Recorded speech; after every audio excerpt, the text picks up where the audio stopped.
How to create a new article in Joomla.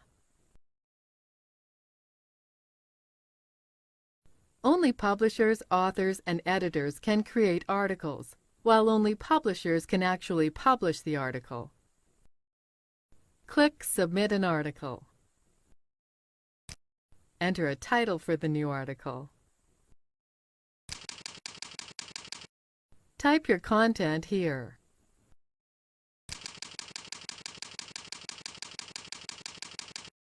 Once you have entered your content, you can use the tools in the WYSIWYG editor. Highlight your text. Then click a formatting option.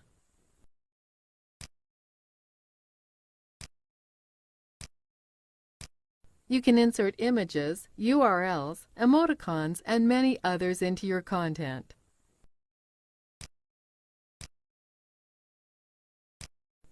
Scroll down.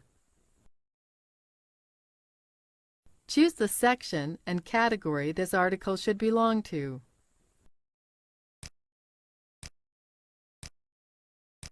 Select whether this article should appear on the front page.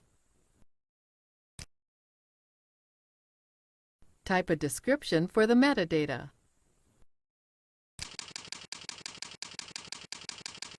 Enter keywords. Scroll up. Click Save. This is the end of the tutorial. You now know how to create an article in Joomla. The article has been created and shows up on the front page. Remember that only publishers may publish articles.